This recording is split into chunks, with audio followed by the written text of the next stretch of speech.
하늘님, 하나님 그렇게 이야기하지 오 부처님, 오 마호베트님 이렇게 안 해요. 여러분들, 그들이 믿는 하나님과 저와 여러분들이 믿는 하나님이 다르다는 거예요. 우리가 믿는 하나님은 오직 예수 그리스도이십니다. 그러기에 삶을 살면서 얼마나 든든한지 몰라요. 큰 빽이 생기는 거죠. 내가 힘들고 어려워도 나를 가장 잘 아는 예수님, 내가 믿고 임마누엘 되시는 그분께서 나와 함께 하시기 때문에 어떤 위기를 만나게 되더라도 든든한 거예요.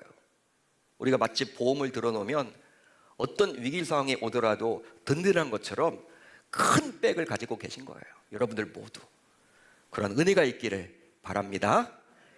다음으로 그리스도는 구원자이십니다. 예수 그리스도는 창조주셨어요. 그렇지만 친히 육신을 입고 이 세상에 오셨죠. 바로 저와 여러분들을 구원코자 이 세상에 오셨습니다. 이런 영적인 진리를 사도 요한은 다음과 같이 설명을 해주고 있는데요. 자, 오늘 말씀 4절로 5절을 볼까요? 제가 읽어드립니다. 그 안에 생명이 있었으니 이 생명은 사람들의 빛이라. 빛이 어둠에 빛이 돼 어둠이 깨닫지 못하더라.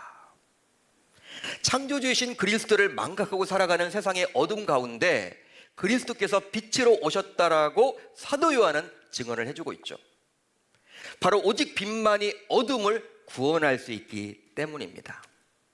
전기가 없는 밀림, 아마존 밀림과도 같은 곳, 전기가 없어요. 밤이 되면요 캄캄해요. 식별할 수가 없어. 어떤 동물이 나를 덮쳐도 내가 알아볼 수가 없어. 감으로 가는 거지 어떻게 눈으로 어떻게 보질 못해. 여러분 그런 상황에 처해 본 적이 있으십니까?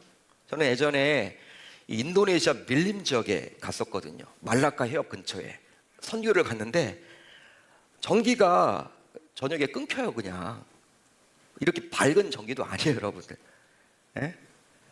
끊겨. 여러분 8시만 되면요 깜깜해. 그 마을에 전기가 들어왔다 꺼졌다. 너무 힘들더라고. 뭐이냐 여러분, 뭐 아무것도 못해요. 뭐 집회를 어떻게 합니까? 기도하고 그냥 여러분 뭐 이렇게 간증 나누고 그런 것밖에 하지 못하는데 그냥 여러분 그냥 해가 뜨기만을 기다려지더라고요. 그런데 놀랍게도 새벽이 되어서 동쪽에서 이렇게 해가 딱 올라오니까요 그 밀림지대가 확 여러분 밝아지는 거 있죠. 그때 여러분 황홀함, 신비감, 야 이렇게 빛이 대단하구나. 어둠을 물리칠 수 있는 것은 바로 빛밖에 없구나. 그렇기 때문에 빛이신 예수 그리스도가 이 세상에 오신 거구나. 그때 제가 깨닫게 되었어요. 이런 구원 사역을 위해서 만물에게 생명을 주던 창조주가 친히 빛이 되어서 이 어둠이 가득한 세상에 오셨던 것입니다. 할렐루야, 할렐루야. 세상이 여러분 얼마나 지저분하고 어둡습니까? 사망 권세가 여러분 확 휘어잡고 있는, 사람들이 다 죽음을 두려워하고 무서워하고 있는, 벌벌 떨고 있는, 그렇지만 우리 주님은 십자가에 달려 죽으셨지만 그게 끝이 아니라 부활하심으로 말미암아 우리들로 하여금 소망을 주도록 해주셨잖아요. 너희들도 죽는 게 끝이 아니라는 거예요. 여러분 코로나 상황 속에서 굉장히 사람들이 두려움에 떨고 있습니다. 그렇지만 이러한 두려움 속에서도 우리가 믿고 의지할 대상은 오직 예수 그리스도, 빛으로 오신 그 오직 예수 그리스도, 그분만을 붙들고 살아간다면 내년도에도 설령 코로나가 지속된다 하더라도 이 위기를 잘 극복하게 되리라 저는 믿습니다. 그런 은혜가 있는 계명의 모든 권속들이 다 되실 수 있기를 우리 주님의 이름으로 축원합니다. 자, 그렇다면 창조자가 왜 구원자가 되어야만 했을 것일까? 이 부분이 궁금하죠. 아니 창조사역 따로 하고 구원사역 따로 하시면 되지 왜 그분이 창조주이면서 구원자까지 되셔야 했던 것일까? 바로 구원할 대상도 친히 지었기에 가장 잘 알기 때문입니다. 다른 게 아니죠. 나를 지었기 때문에 나의 상태를 가장 잘 알기 때문에 나를 구원하기 위해서 이 땅에 오셨다는 거예요. 제가 이제 유명한 예화, 여러분들이 한두 번쯤은 다 들어봤을 내용인데요. 아마 여러분 아시는 분들은 그냥 뭐 또 목사님이 이 예화 하는 거구나 그렇게 여러분들이 알고 넘어가시면 될 것 같아요. 1900년대 초반에 미국에 디트로이트 시가 있습니다. 미국 이렇게 디트로이트 시가 있는데 춥죠. 추운 겨울날 한 차량 정비사가 자신의 차를 몰고 이렇게 출근길에 들어서게 되었어요. 출근을 하게 되었어요. 차량 정비사, 자기 차를 몰고 일터로 가는 거예요. 한참 가다가 시동이 갑자기 꺼진 거예요, 차가. 그러니까 차량 정비사니까 자기가 고쳐야 되겠죠. 여러분 그렇잖아요. 뭐 누굴 부를 것도 없이, 지금처럼 뭐 애니 뭐를 부를 수도 없고, 뭐 핸드폰이 있는 것도 아니고, 자기가 고치려고 차를 옆에 빼놓고 막 여러 번 고쳐보려고 몸부림을 쳤어. 근데 안 되는 거야, 잘. 왜 시동이 꺼진 거야, 갑자기? 추운 날씨에. 이렇게 추운 날씨였나 봐요. 여러분 그러니까 뭐 보험회사를 부를 수도 없고, 그 당시에 1900년대 초반에 보험회사가 어디 있겠어요. 그러다 보니까 뭐 이러지도 못하고 저러지도 못한 상황이었는데, 한 세단이 지나가다가 딱 멈춘 거예요. 그러면서 양복을 입은 신사가 딱 내리더니 지금 무슨 문제가 있냐고, 차가 고장난 것 같은데 자기가 좀 도움을 주고 싶다고, 이런 이야기를 하는 거예요. 그 도시에서는요, 이 차량 정비사가 소문났거든. 자기가 여러분 최고거든. 그런데 자기를 도와주겠다고 하니, 다른 것도 아니고 자동차 고치는 것을 자기를 도와주겠다고 하니 그냥 인사치레로 그냥 그렇게 해보라고 한번 했어요. 그냥 그렇게 해보시려면 해보시라고, 퉁명스럽게. 기대도 별로 하지 않고. 왜? 자기도 못 고치는데 양복 입은 신사가 고친다고 하니까 그냥 예의를 차려가지고 해보라고 퉁명스럽게 얘기를 한 거야. 본네트를 열더니요, 이 신사가 이것저것 만지더니 이제 시동을 한번 걸어보라고 하는 거예요. 시동을 딱 걸었더니 시동에 걸리는 거 있죠. 시동에 걸리는 거야.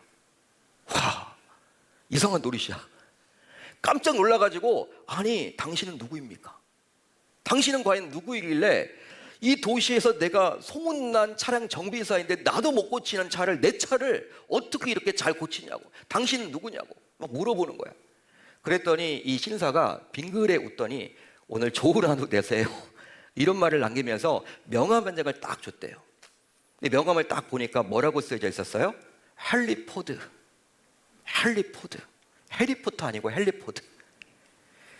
그렇습니다. 친히 자동차를 만들어서 포드 자동차 회사를 설립한 헨리 포드였기에 그 자동차를 가장 잘 고칠 수가 있었던 거예요. 차량 정비사보다도요, 그 차량의 구석구석을 다 아는 거죠. 그러니까 여러분 자신이 있으니까 고쳐주겠다고 한 거야. 마찬가지로 그리스도께서 우리 인간을 창조하셨기 때문에 우리 인간의 상태를 가장 잘 아십니다. 그러기에 우리 인간을 구원하기 위해서 창조주이신 그리스도께서 빛으로 이 세상에 오신 것입니다. 그렇다면 태초부터 계시니 창조주이면서 구원자로 이 세상에 오신 그리스도에 대해서 사람들의 반응은 과연 어떠했을까요? 오늘 말씀을 보게 되면요, 두 가지 반응이 나오는데요, 이 두 가지 반응은 2021년도를 살고 있는 지금도 역시 사람들의 반응이라 할 수 있어요. 지금도 동일하죠. 그리스도에 대한 반응 두 가지가 있죠. 첫 번째 무엇입니까? 그리스도를 거절하는 거예요. 거절하는 것입니다. 그리스도를 거부하는 거예요. 영접하지 않는 것이죠. 자, 11절을 볼까요? 이렇게 기록이 되어 있죠. 자기 땅이 오매 자기 백성이 영접하지 아니하였으나. 와, 자기 땅에 왔어. 그리스도가, 창조주가 오신 거예요. 근데 자기 백성이 영접지 않았다, 거절했다는 거예요. 여러분, 이것은 정말로 더 큰 모순 아닙니까? 이것보다 더 큰 모순이 어디 있어요? 말이 되지 않는 거죠, 여러분. 이 세상을 창조하신 분께서 친히 이 세상에 내려오셨는데 이 세상은 그를 영접하지 않으니 이것보다 더 큰 모순이 어디 있단 말입니까? 실제로 여러분 어떤 예를 들면 더 와닿을까요?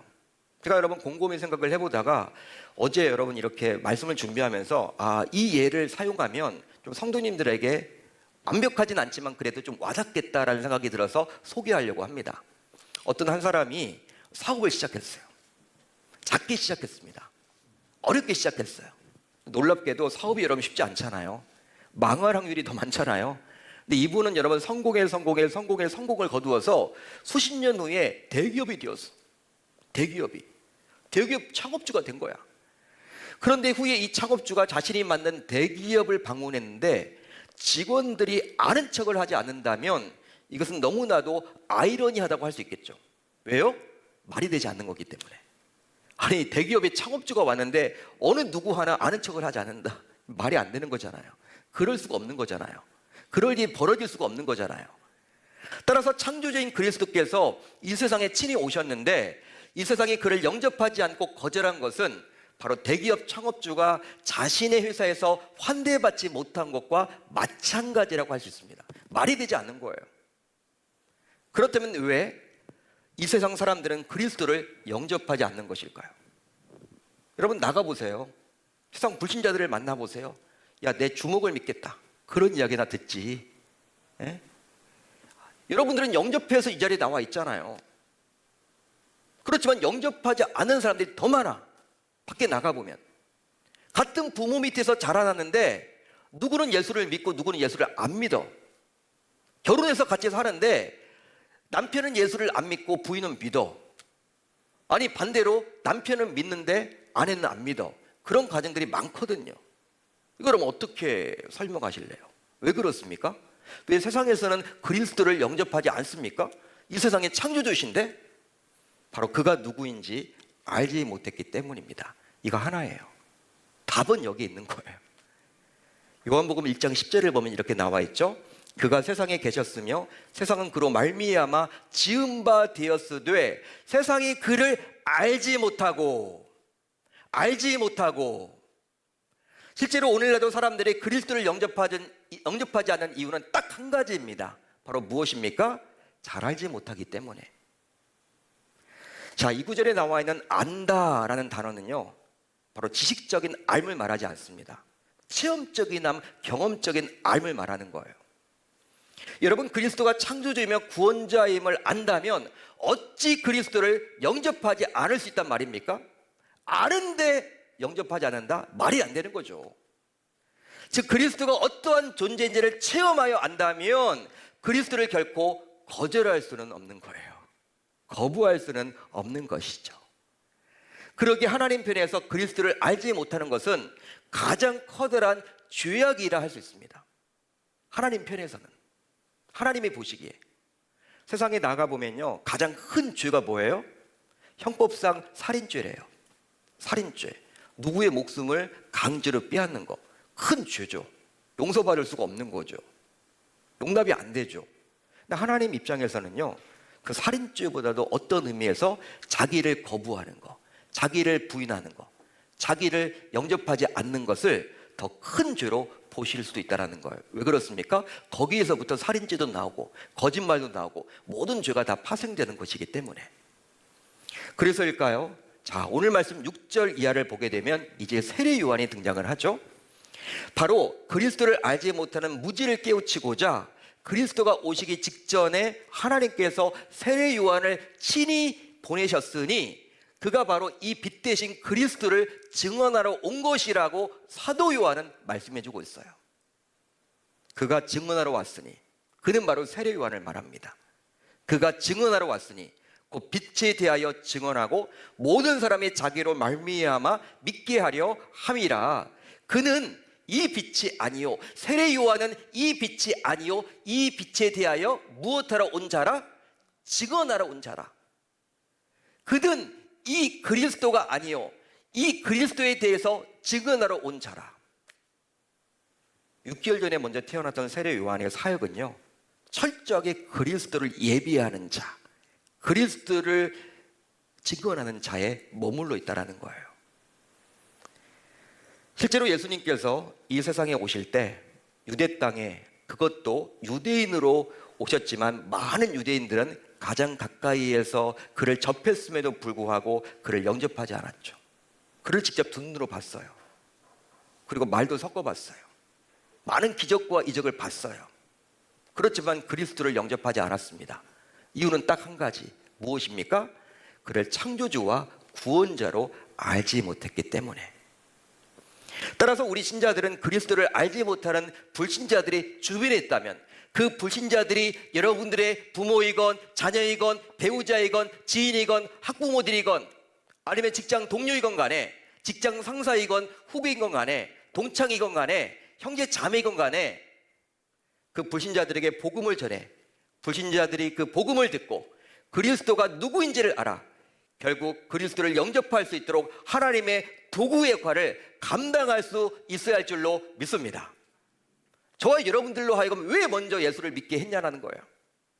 왜 먼저 알도록 해주셨냐라는 거야. 바로 여러분들을 도구로 써서 복음 전하기 위한 사명이에요. 왜? 예수를 제대로 알지 못하기 때문에. 안다면 안 믿을 수가 없는 거예요, 여러분. 여러분, 우리가 어떤 맛집이 있다. 코로나 상황이다 보니까 맛집 이야기 하기가 좀 그렇지만 맛집 한번 생각을 해보세요. 야, 어떻게 사람들이 알고 거기에 이렇게 모이는지. 그 맛을 알기 때문에 가는 거예요, 여러분. 요즘에도 음식점이 되는 데는 돼요. 대부분이 안 되지만 진짜 여러분 되는 데는 바글바글해요, 사람들이. 마스크를 벗고 무장해제를 하면서도 목숨 걸고 밥을 먹어. 왜? 그 맛을 아니까. 그 맛을 아니까. 예수 믿는 맛을 알면요, 예수를 믿는다라는 그 맛을 알면 중독이 돼요. 그리고 예수를 떠날 수가 없어. 근데 그 맛을 몰라. 세상은 그 맛을 몰라. 세상 사람들은 우리로 하여금, 야, 너희들 코로나 상황 가운데 왜 이렇게 예배를 드리느냐, 이런 여러분 무안을 줄 수 있지만 우리는 그 맛을 알기 때문에 이 자리에 나와 있는 것이죠. 저와 여러분들 모두 주변에 불신자들이 보인다면 이제 연말입니다. 새해가 가기 전에 문자 한 통이라도, 카톡 하나라도 복음 전하세요. 전하는 것은 여러분들의 책임. 그 이후에는 하나님께서 해주시는 거예요. 그렇게 해나갈 수 있기를 바랍니다. 다음으로 그리스도를 영접했습니다. 그리스도를 영접했어요. 자, 오늘 본문 12절을 볼까요? 이렇게 기록이 되어 있죠. 영접하는 자, 곧 그 이름을 믿는 자들에게는 하나님의 자녀가 되는 권세를 주셨으니. 할렐루야, 할렐루야. 너무나도 잘 아는 말씀. 자, 그런데 이 12절 원어를 보게 되면 그러나라는 접속사가 있어요. 우리가 가지고 있는 개역개정 성경에는 그러나가 빠져 있죠. 헬라 원어를 보면 그러나 영접하는 자, 이렇게 시작을 합니다. 그러기에 원어의 의미를 살려서 우리말 성경으로 보게 되면 다음과 같이 해석이 가능해요. 제가 12절을 읽어드릴게요. 그러나 그분을 영접한 사람들, 곧 그분의 이름을 믿는 사람들에게는 하나님의 자녀가 될 권세를 주셨습니다. 그러나, 따라서 11절과 12절을 연결해서 해석을 해보게 되면 대부분의 사람들은 그리스도를 영접하지 아니했지만, 많은 사람들은 그리스도를 영접하지 아니했지만, 그러나 다른 반응을 보이는 사람들, 즉 그리스도를 영접하는 소수의 사람들이 있었습니다. 이런 의미예요. 영접하는 사람들은 소수라는 거예요. 많은 사람들이 거절했다라는 거예요. 여러분들은 영접을 했다면 소수에 속한 거예요. 소수에 속한 거예요. 여러분, 내가 뭐가 잘났다고 나는 영접을 합니까? 나보다 공부를 잘하는 형은, 누나는 예수를 안 믿는데 나는 왜 예수를 믿냐라는 거예요. 내가 무엇이 간대? 돈 많은 누군가는 예수를 믿지 아니하는데 나는 여러분 예수를 믿냐라는 거예요. 하나님의 은혜죠. 그 은혜에 감사할 수 있어야 할 줄 믿습니다. 실제로 지금으로부터 약 2000년 전 예수 그리스도께서 이 세상에 오셨을 때도 마찬가지였어요. 대부분의 사람들은 그에 대해서 무지한 결과 그를 영접하지 아니했죠. 즉 세상의 권력을 가졌던 로마의 가이사, 유대의 통치자였던 헤롯 대왕을 비롯하여 종교 권력을 가지고 있었던 대제사장들과 서기관들과 바리새인들 모두 그리스도를 영접하지 아니했어요. 바로 그들 모두 그리스도의 존재에 대해서 정확하게 알지 못했기 때문입니다. 반면에 일부였지만, 소수였지만 조금이나마 그리스도를 영접하는 사람들이 있었어. 극소수. 바로 당시 사회에서 소외당하고 죄인 취급을 받았던 사람들이었죠. 실제로 예수님이 태어날 당시에도 헤롯은 예수를 거절했지만 동방 박사들과 목자들은요, 목자라는 것은요 당시 하류 인생의 대명사야. 짐승을 여러분 이렇게 기른다? 여러분 가장 여러분 하찮은 직업이야. 동방 박사는 유대인이 아닙니다. 이방인입니다. 유대인들이 여러분 책망하고 질책하고 구원받을 수 없다라고 여겼던 그런 자들이야. 말만 박사를 붙여놓은 거지. 그렇기 때문에 그들은 어쩌면 세상에서는 헤롯 대왕과는 비교할 수 없을 정도의 마이너였어요. 메이저가 아니었습니다. 그럼에도 불구하고 그들은 소외당했지만 예수를 영접했다라는 사실이에요. 그렇다면 이제 말씀을 마치면서 여러분들에게 도전을 드리고 싶어요. 여러분들은 신자이면서도 세상의 부유함에 취해서 가이사와 헤롯과 바리새인과 서기관과 대제사장처럼 가장 중요한 존재인 그리스도를 거절하고 있지는 않습니까? 물론 입술로는 그리스도를 믿는다고 할지는 모르지만 진짜 믿기보다 오랫동안 신앙생활을 하다 보니 마치 앵무새처럼 그리스도를 영접한다고 말을 하고 있지는 않습니까? 하도 믿다 보니까, 오랫동안 교회를 다니다 보니까 그냥 어떤 생각도 없이 그냥 믿어지는 거야. 여러분, 그런 단계 아닌가요? 실제 그렇다면 세상 불신자들의 거절과 다를 바가 없는 거예요. 따라서 한 해의 마지막 주일 예배를 드리고 있는 저와 여러분들 모두 자신이 정말로 그리스도를 영접한 신자가 맞는지 자신의 신앙을 한번 면밀히 점검할 수 있어야만 할 줄로 믿습니다.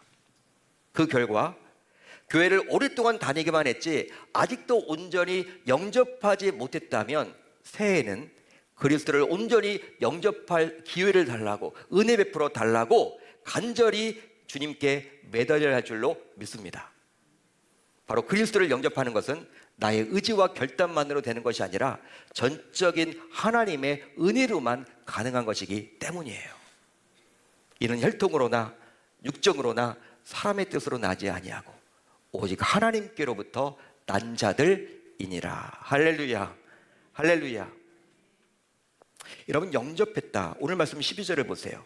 영접했다. 영접하는 자 곧 그 이름을 믿는 자들, 예수의 이름을 믿는 자들. 여러분, 우리가 부모님을 믿잖아요. 우리가 어머님을 믿는다, 어머님의 이름을 믿는다. 이건 뭐예요? 어머님을 그만큼 신뢰한다, 이런 말이에요. 어머님을 믿는다라는 것은 어머님을 신뢰한다라는 말이에요. 신뢰, 신뢰.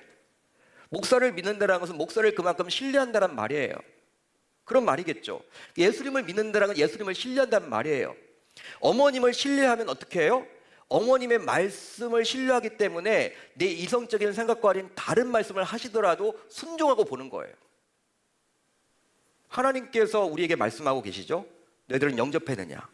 여러분들이 영접했다고 대답을 한다면 이제 예수님의 말씀이 설령 내 이성적인 사고로 보았을 때 말이 되지 않는 것처럼 보이고 갈등이 생기고 손해보는 것처럼 보여도 말씀하셨기 때문에 내가 예수님을 신뢰하기 때문에 순종하려고 몸부림치는 것, 그런 자세가 바로 영접이에요. 극소수입니다. 교회를 다닌다고 해서 무조건 영접의 단계까지 나아가지 않는다는 거예요. 저와 여러분들 모두 정말 여러분들은 그리스도를 거절하고 계십니까? 아니면 영접하셨습니까? 아니면 영접하려고 몸부림치고 있는 상태입니까? 행여나 여러분들 가운데 그리스도를 대부분 거절하는 이 세상에서 저와 여러분들이 살지만 그래도 하나님의 전적인 은혜 가운데 그리스도를 온전히 영접한 분들이 행여나 여러분들 가운데 계신다면 전적인 하나님의 은혜를 이미 입은 자로서 그 하나님께 감사하며 이 연말을 보내야 할 줄 우리 주님의 이름으로 축원합니다. 축원합니다.